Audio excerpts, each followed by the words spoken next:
j'étais pas croyante, mais je cherchais le sens de la vie.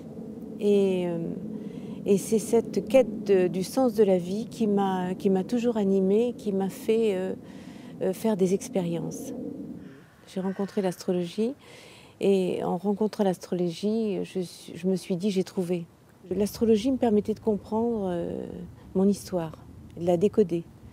Et voilà, et en même temps d'aider les autres à se réaliser, d'aider les autres à dynamiser leur potentiel.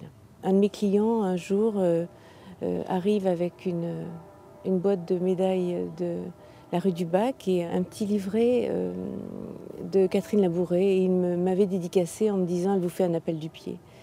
Et un soir, lorsqu'on me demandait de faire un thème et je n'arrivais pas à faire ce thème, j'ai posé cette question intérieurement.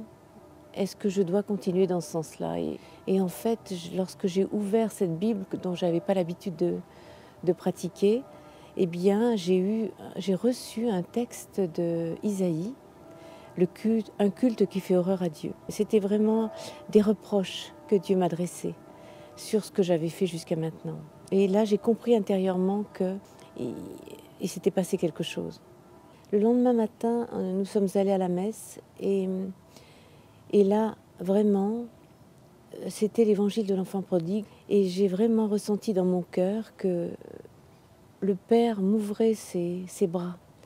Ma vie a basculé, j'ai fait la rencontre avec l'Église, j'ai découvert les sacrements, j'ai découvert le sacrement de réconciliation. En confession, je recevais beaucoup que je devais rester fidèle à mon sacrement de mariage. Parce qu'en fait, après ma conversion, j'ai redécouvert vraiment l'importance du sacrement de mariage, la force du sacrement de mariage. Et malgré quelques rébellions et quelques souffrances, donc rester fidèle à mon sacrement de mariage était quand même difficile. Mais je priais pour mon mari. Après 21 ans de séparation, de divorce, en 2001, je lui ai fait une carte pour lui demander pardon. Et l'accusé-réception de mon pardon est arrivé 3 ans après. Et il m'a écrit, il m'a pardonné et il m'a demandé pardon.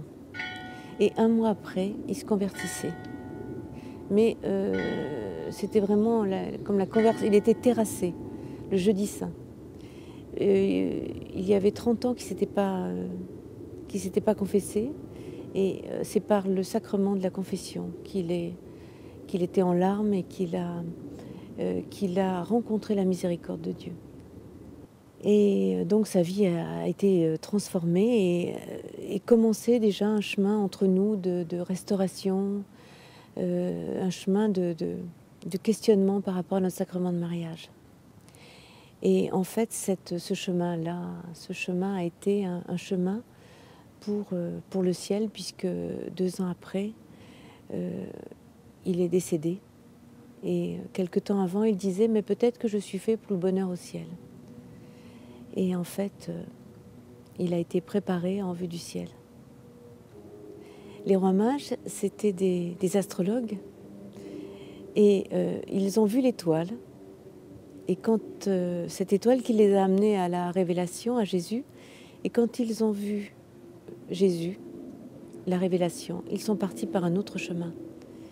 Et c'est vraiment l'impression que j'ai eue de venir par un chemin, le chemin qui mène à Dieu, et repartir par un autre avec Dieu.